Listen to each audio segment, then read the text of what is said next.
كيف الحال؟ شنجاو شنو أمور شنو دراسة أمور ماشي كل شيء مية مية؟ ماشي الحمد لله كل شيء بالخير.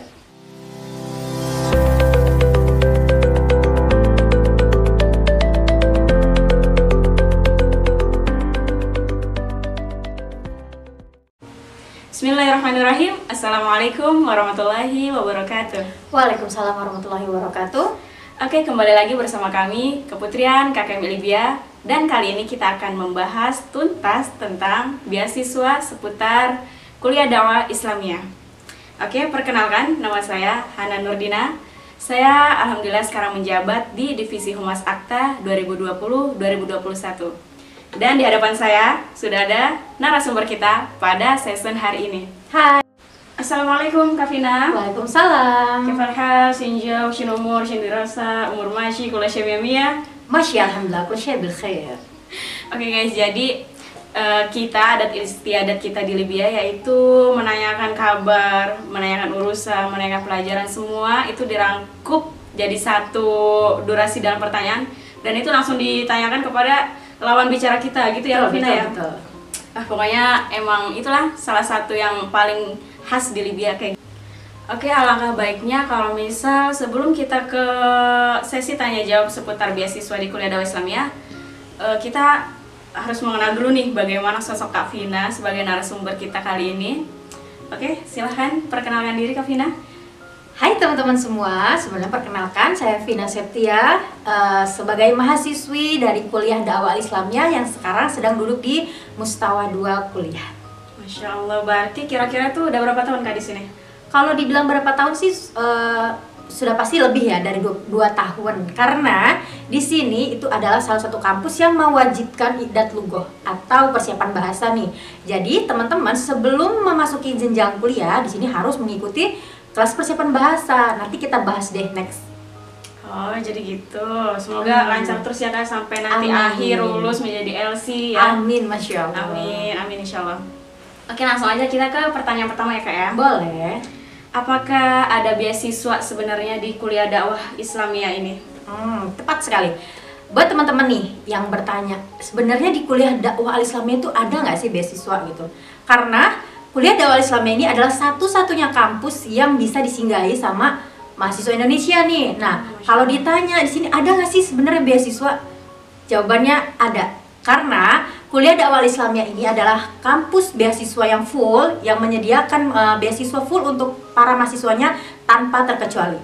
Jadi ketika kita sudah masuk ke kuliah ini, diterima sebagai mahasiswi atau mahasiswa, otomatis kita menjadi salah satu penerima beasiswa. Karena di sini adalah kampus yang diisi oleh mahasiswa asing yang sebelumnya mendaftar dan mengikuti murosalah atau pemberkasan, dan kalau udah fix diterima itu artinya kita sudah menjadi penerima beasiswa. Jadi udah pasti gitu kalau sudah keterima.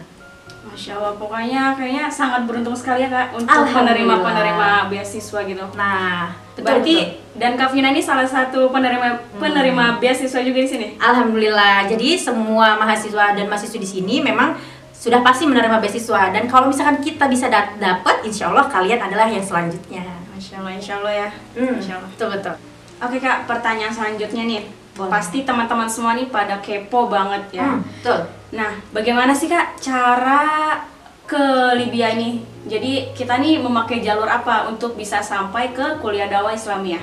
Oke, silahkan Kak. Jadi untuk beasiswa ini sendiri, sebenarnya kita tidak ada jalur seperti universitas yang lainnya, seperti jalur Kemenak atau NU atau dan lain-lain gitu. Satu-satunya jalur atau jalan yang bisa kita tempuh untuk dapat beasiswa di sini sendiri adalah jalur murosalah. Apa sih jalur murosalah? Jadi jalur murosalah itu adalah kita cukup mengirimkan berkas-berkas yang kampus minta, yang nanti insya Allah akan kita bahas juga. Kemudian sebelumnya pasti udah diterjemahin dong ya ke dalam bahasa Arab di penerjemah tersumpah gitu. Dan untuk beasiswa itu sendiri, karena memang tidak ada jalur seperti Kemenak, NU, jadi memang kita harus mandiri atau benar-benar ngurus semuanya sendiri. Tapi jangan khawatir, karena Ittihad dari KKMI Libya atau Ittihad Indonesia yang ada di sini itu sudah menyediakan panitia setiap tahunnya. Jadi insya Allah bagi teman-teman nih yang kira-kira bingung atau gimana sih ini cara daftarnya, itu bisa bertanya kepada panitia yang sudah diamanahkan setiap tahunnya gitu. Dan insya Allah alhamdulillah untuk tahun ini sendiri kita sudah ada pembukaan dan sudah ada panitia-panitia yang dibentuk untuk membantu kalian para camaba yang mau daftar tahun ini gitu. Oh, jadi untuk ke Libya sendiri hanya ada satu jalur, yaitu Murosali Iya, ya, Kak? benar, cuma ada satu jalur. Oke. Jadi alhamdulillah ya, semoga dengan info-info dari kita ini membantu para teman-teman semua ya untuk bisa kuliah di sini. Ya, betul sekali. Oke, next pertanyaan nih, Kak. Setelah kita tahu bagaimana tahapan-tahapan, kemudian jalurnya dengan Murosalah, nah kira-kira berkas apa aja nih yang harus teman-teman persiapkan untuk dikirimkan ke email kampus? Apa aja? Oke, nah untuk berkas-berkas ini pasti sebenarnya di setiap universitas kemungkinan sama ya. Adapun itu berkas-berkas yang pasti harus dikumpulkan itu salah satunya nih, bukan salah satunya. Contohnya seperti ijazah dan transkrip itu yang nilai. pertama. Nah, jadi nih, yang pertama kan ijazah ya, ijazah dan transkrip nilai. Jadi pertanyaannya, gimana nih Kak kalau yang baru lulus sedangkan kita belum dapat ijazah gitu? Oh iya, banyak ya teman-teman yang Nah, kayak banyak gitu banget ya. tuh yang bertanya seperti itu. Jadi bisa dicoba tahun depan karena memang ijazah itu merupakan salah satu file atau salah satu berkas wajib banget yang harus kalian penuhi untuk bisa mendaftar ke sini gitu. Kalau misal pengganti ijazah dengan rapot pondok gitu gimana Kak? Ijazah pondok? Sebenarnya kalau ijazah pondok bisa juga, baik itu ijazah pondok atau ijazah luar. Kalau kita sudah ternyata di situ sudah dinyatakan lulus, itu bisa dipakai. Oh bisa.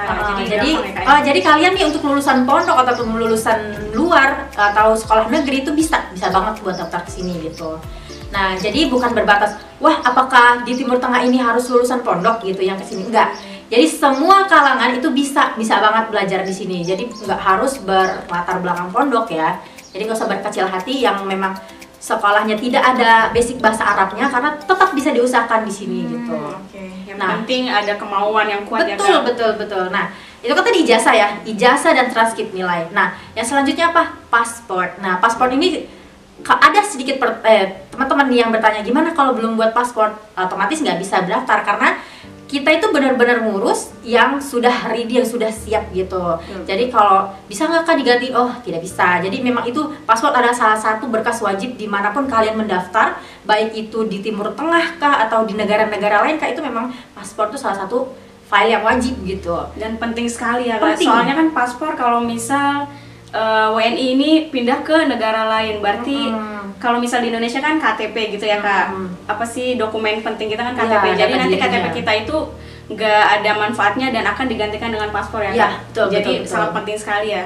Bukan cuma urusan naik pesawat ya, ini karena juga perpindahan kita ke negara lain betul. gitu. Terus selanjutnya apa lagi nih Kak? Selanjutnya setelah paspor itu ada SKCK atau surat keterangan catatan kepolisian ya kan. Terus selain SKCK itu juga ada surat kelakuan baik dari sekolah. Jadi surat kelakuan baik ini memang baru ada di tahun ini, karena di tahun-tahun sebelumnya itu kita cukup mengumpulkan SKCK saja gitu. Kalau tahun ini ada sedikit perubahan, ada penambahan berkas, betul. Iya. Selanjutnya juga ada surat kesehatan. Nah, surat kesehatan ini penting juga nih. Jadi bukan cuma teman-teman dinyatakan sehat, yang bernama Fulan dinyatakan sehat, enggak. Jadi nggak cukup di situ aja. Karena kita harus menjamin kuliah ini bahwasanya kita bebas dari penyakit-penyakit menular. Contohnya apa aja? Contohnya HIV, contohnya juga AIDS dan hepatitis B. Nah, tiga hasil lab ini yang harus kita kumpulkan bahwasanya kita itu bebas dari penyakit-penyakit tersebut. Biar apa sih sebenarnya kayak gitu? Biar tidak terjadi sesuatu yang tidak diinginkan ketika di sini, karena kampus ini salah satu syaratnya juga bisa dipulangkan ketika ternyata si pendaftar ini memiliki penyakit seperti itu gitu. Jadi itu penting banget untuk kita membuktikan bahwasanya kita bebas dari penyakit itu. Nah, selanjutnya juga ada surat pernyataan. Nah, ini juga salah satu file baru nih guys. Nah, jadi kalau tahun-tahun sebelumnya itu memang tidak ada surat pernyataan. Nah, surat pernyataannya isinya apa? Surat pernyataan ini di sini isinya adalah menyatakan bahwasanya yang bersangkutan, misalkan kita daftar bahwasanya kita siap untuk mengikuti segala peraturan yang ada di kampus. Nah, gampang nggak sih itu? Sebenarnya gampang kok. Itu cuma pernyataan bahwasanya kita siap. Karena sebenarnya tanpa surat itu pun harus kita dulu udah siap dong ya untuk mengikuti segala peraturan yang dimana tempat itu bakal kita tuju untuk belajar gitu. tanpa surat itu pun kita sudah dinyatakan siap, tapi memang itu merupakan file baru yang harus disertakan juga ketika mendaftar gitu. Tapi pasti teman-teman pada bertanya nih Kak, kalau misal SKCK itu kan yang mengeluarkan kepolisian, kemudian surat kesehatan pasti yang mengeluarkan rumah sakit dong. Nah, surat pernyataan ini nanti siapa yang mengeluarkan? Apakah pribadi kita atau nanti ada instansi tertentu untuk mengeluarkan, gimana tuh Kak? Sebenarnya kalau untuk surat pernyataan ini atas nama pribadi juga nggak apa-apa, karena di situ memang ada tanda tangan dari yang bersangkutan gitu. Tapi mungkin kalau kalian untuk lebih menjamin, mungkin kalian bisa ambil itu dari atas nama pondok atau atas nama sekolah gitu, biar lebih meyakinkan bahwasanya kalian memang dikeluarkan, maksudnya pondok kalian atau sekolah kalian itu menjamin. Tapi sebenarnya atas nama pribadi juga nggak apa-apa, karena di lain itu juga ada namanya SKB atau surat kelakuan baik dari yang dikeluarkan dari pihak sekolah gitu. Jadi itu juga cukup menjamin sih sebenarnya gitu. Selanjutnya apa lagi nih Kak? Nah, selanjutnya itu ada namanya surat rekomendasi. Surat rekomendasi ini apa sih? Nah, mungkin banyak banget nih teman-teman yang nanya, Kak, surat rekomendasi ini apa bisa kita keluarkan dari dosen gitu, atau dari guru ngaji, atau dari ustadz yang ada di rumah gitu. Pokoknya yang merekomendasikan kita untuk pergi ke sini gitu ya Kak. Tapi di sini surat rekomendasi itu kita harus dikeluarkan dari sekolah atau instansi di mana tempat kita belajar sebelumnya gitu. Gitu. Jadi nggak bisa kalau kayak cuman dari dosen atas nama beliau gitu, nggak. Kecuali atas nama kepala sekolah dari sekolah mana gitu misalkan. Nah, itu bisa surat rekomendasi. Intinya dikeluarkan dari instansi-instansi tertentu di mana tempat belajar kita sebelumnya gitu. Jadi ada orang yang benar-benar percaya dan merekomendasikan kita untuk bisa dapat beasiswa di Libya ini gitu guys. Oke, jadi ke-10 berkas-berkas yang tadi disebutkan itu diterjemahkan semua di penerjemah tersumpah, kemudian langsung dikirimkan ke email kampus. Betul. Jadi setelah kita sudah lengkap semua berkas yang dibutuhkan kampus, kita terjemahkan, boleh langsung kita kirim ke kampus. Belum akhirnya nanti nama kita tercantum sebagai calon mahasiswa baru sampai surat kabul dari kampus keluar gitu kan. Oke. Next pertanyaan nih. Pasti teman-teman juga pada kepo nih. Setelah nama kita diterima oleh kampus, otomatis kita sudah tercantum dalam mahasiswa ataupun mahasiswi yang mendapatkan beasiswa. Betul. Nah, apa aja sih beasiswa yang mencangkup di kuliah dakwah Islamiyah ini? Apakah itu hanya sekedar biaya kuliah kah atau hanya makan kah? Nah, itu apa aja nih Kak yang mencangkup di kuliah dakwah ini? Betul. Jadi hal menariknya nih teman-teman, untuk beasiswa sendiri itu alhamdulillah semuanya mengcover, benar-benar mengcover ya. Contohnya asrama itu kita disediakan. Jadi kalau pertanyaannya, Kak, kalau tempat tinggal sendiri gimana? Nah, untuk tempat tinggal sendiri itu benar-benar ditanggung sama kampus. Asrama mulai dari listriknya, airnya gitu, semua yang ada di asrama itu merupakan fasilitas yang bisa didapatkan untuk kita semua gitu. Nah, dan juga selain asrama itu ada uang kuliah. Jadi kita dibebaskan benar-benar dari bayaran ketika sampai sini sampai nanti wisuda. Nah, ada juga nih pertanyaan, Kak, kalau misalkan kita masuk ke ma'had dulu atau i'dad lughah dulu, apakah tetap mendapatkan beasiswa? Nah, untuk i'dad sendiri ataupun kuliah semuanya sama. Jadi ketika kalian sudah menginjakan kaki di kampus ini, otomatis kalian free atau sudah tidak membayar sama sekali gitu uang kampus, baik itu di i'dad lughah kah atau sampai ke tahun 1, tahun 2, tahun 3, tahun 4 sampai nanti wisuda gitu. Saya dari uang kuliah juga ada uang buku. Nah, di sini uang buku itu dibebaskan. Jadi artinya dari setiap tahun itu kita mendapatkan buku gratis dari kampus, dari maktabah yang ada di kuliah gitu. Bahkan kita pun sangat-sangat diperbolehkan untuk meminjam buku. Nah, selain daripada buku-buku yang sudah disediakan per marhalah atau per angkatan gitu. Biasanya kan di awal nih kita ketika masuk dari tahun 1, tahun 2 ataupun i'dad lughah itu kita dikasih buku. Nah, semua itu free, benar-benar free dari kampus. Jadi tiap tahun memang dibagikan buku gitu dari maktabahnya. Jadi ketika sudah dibagikan itu benar-benar hak milik, nggak kita balikin lagi ya ke kampus. Kalau udah jatuh ke tangan kita itu artinya sudah milik kita. Jadi boleh ya kita bawa ke Indonesia. Boleh kita bawa pulang. Kita jadikan perpustakaan buku. Ya, keren kan? Nah, itu salah satu keuntungan kalau kita bisa dapat beasiswa di sini gitu. Nah, selanjutnya ada kuliah, ada uang buku dan juga makan. Nah, ini menarik banget nih ya guys. Jadi untuk makan sendiri, alhamdulillahnya kita di sini tuh difasilitasi 3 kali sehari makan. Yang pertama sarapan, makan siang dan juga makan malam. Makan pagi atau sarapan tuh berbeda ya guys sama Indonesia, karena kalau kita mungkin biasanya sarapan pakai nasi goreng atau sejenisnya, pokoknya yang karbohidratnya Nasi tuh uduk tinggi. kan, nasi uduk. Nah, cakep, atau lontong sayur mungkin biasanya. Tapi kalau di sini di Timur Tengah sendiri itu kebanyakan sarapan itu pakai roti. Nah, jadi jatah pagi kita itu bukan nasi tapi roti. Macam-macam. Ganti nasi kalau di Indonesia. Betul, ya? betul. Ada yang mungkin sewaktu-waktu isinya tuna atau isi ayam atau isi hati dan lain-lain. Nah, itu untuk sarapan pagi. Selain roti juga ada susu atau yogurt gitu untuk paginya ya.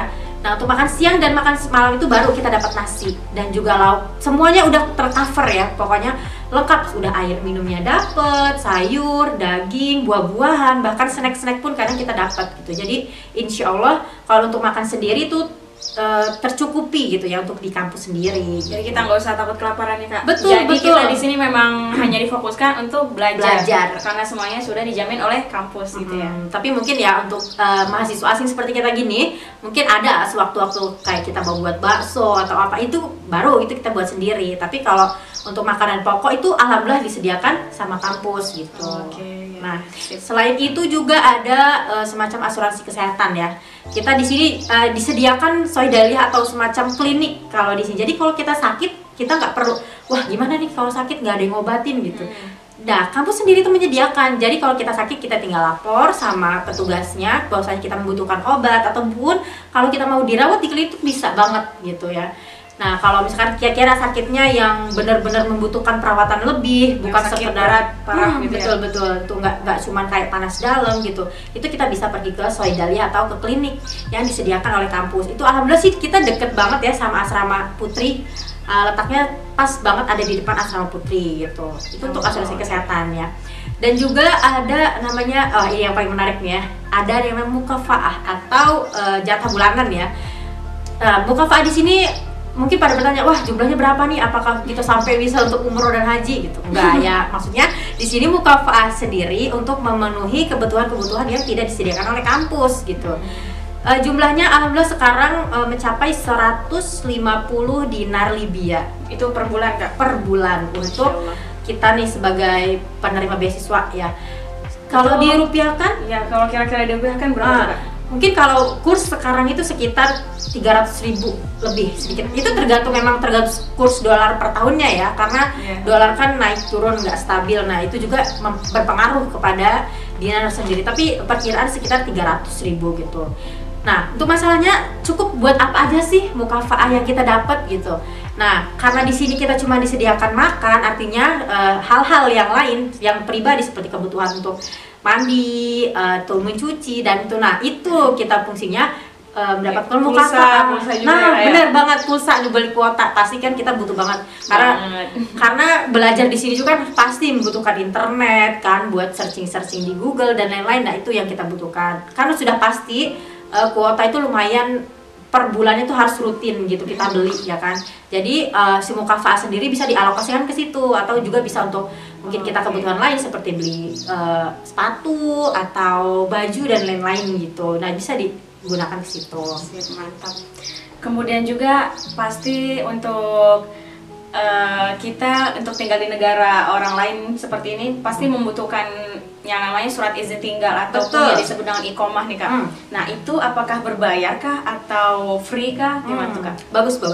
Nah jadi untuk iqomah sendiri alhamdulillah sih kita di sini tercover juga ya. Mungkin sebenarnya iqomah itu kalau kita bayar lumayan ya, karena itu pasti berapa dolar gitu dikeluarkan setiap mahasiswa setiap tahunnya, karena iqomah itu memang harus diperbarui setiap tahun. Dan alhamdulillahnya kampus kita ini juga mengcover iqomah tersebut. Jadi kita nggak perlu lagi nih keluar uang untuk memperbarui iqomah tersebut karena itu sudah mencakup dari jatah atau bagian-bagian dari beasiswa itu sendiri. Gitu. Jadi kalau iqomah perpanjang surat izin tinggal itu hanya ini guys, apa kayak kita tuh modal darah doang. Iya, modal darah. Jadi tahlil dam ke rumah sakit, kemudian keluar hasil lab, dah selesai, nggak perlu bayar. Alhamdulillah. Jadi gitu guys. Oh iya nih, pasti teman-teman juga bertanya-tanya nih kak, kan fasilitas yang didapati mahasiswa ataupun mahasiswa yang sudah diterima ini kan asrama nih salah satunya. Nah, boleh nggak kira-kira kita tinggal di luar, bukan di asrama yang sudah difasilitasi oleh kampus? Jadi kita boleh nggak tinggal di nyewa rumah di luar kampus gitu, boleh nggak? Untuk itu ya, karena memang pihak kampus sendiri menyediakan asrama, baik itu untuk mahasiswa atau mahasiswi, baik itu S1, S2, S3, itu semuanya wajib di asrama. Kenapa? Karena memang sebenarnya sama ya sistemnya itu kayak di pondok. Jadi kita tidak seperti universitas lain yang mana sebagian mahasiswanya boleh gitu tinggal di luar. Tapi kalau di sini memang tidak diperizinkan untuk tinggal di luar. Artinya memang wajib di asrama. Baik itu yang sudah S2 atau bisa kerja di luar, itu semuanya tetap wajib tinggal di asrama. Tidak ada yang seperti menyewa rumah atau menyewa kos-kosan semacam itu, enggak. Jadi memang kita di sini wajib tinggal di asrama. Karena memang di asrama sendiri itu kita punya peraturan. Seperti yang kita nih sebagai mahasiswi diharuskan stay di asrama jam berapa, asrama itu dikunci jam berapa, itu memang sama banget ya, kita kayak di pondok bener-bener dijaga gitu. Jadi yang membedakan hanya bisa megang HP, bisa megang laptop gitu ya. Itu ada di sisi bebasnya gitu. Baik itu juga mahasiswa juga memang untuk keluar sendiri ada perizinan. Jadi memang benar-benar terjaga insya Allah kalau di sini. Insya Allah. Oke, next pertanyaan nih Kak. Oke, boleh. Kita bisa nggak sih kuliah dan mendaftar di sini lewat jalur reguler gitu ataupun mandiri, itu bisa nggak? Oh, maksudnya daftar sendiri gitu ya? Iya. Jadi untuk sebenarnya untuk pendaftaran itu kan memang cuma satu jalur ya, murah salah gitu. Jadi selain daripada situ, Pak kampus tidak membuka pendaftaran selain dari Maktabah Jamiah yang ada di Indonesia ataupun melalui Sifaroh Libya. Jadi memang tidak ada jalur selain itu. Jadi kalau mau daftar, cuman ada jalur murah salah yang sudah disebutkan di awal tadi gitu. Jadi cukup pakai jalur itu aja. Itu aja, berarti bukan yang lain ya Kak? Ya benar-benar. Jadi kita nggak perlu bingung sih sebenarnya, karena memang sudah step by step itu ada semacam pembimbingnya, kita harus seperti apa gitu. Jadi memang sudah terorganisir insya Allah. Oke, mungkin ini sudah sangat jelas sekali ya Kak untuk teman-teman yang sedang menonton. Dari pertanyaan dan juga jawaban dari narasumber kita, Kak Vina yang sedang menuntut ilmu di Libya ini.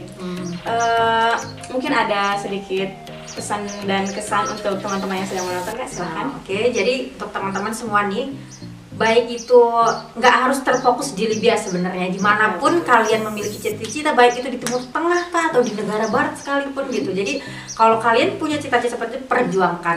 Karena kita sebenarnya ya kuliah dimanapun itu bagus, di Indonesia kah atau di luar negeri kah, itu tergantung dari bagaimana kita mengelola waktu dan kesempatan itu sendiri gitu. Tapi kalau misalkan wah saya punya nih cita-cita buat kuliah di Timur Tengah, ayo perjuangkan, karena selalu ada jalan untuk siapa-siapa saja yang berusaha gitu. Jadi kalau kita aja bisa nih kuliah di Libya, kenapa kalian enggak gitu. Jadi kalian juga pasti punya kesempatan untuk bisa merasakan seperti apa yang kita rasakan sekarang gitu. Itu aja sih. Sip. Dan doakan ya teman-teman, semoga kami di sini sebagai mahasiswi yang sedang menuntut ilmu di Libya khususnya, doakan semoga dilancarkan segalanya, dilancarkan kuliahnya gitu.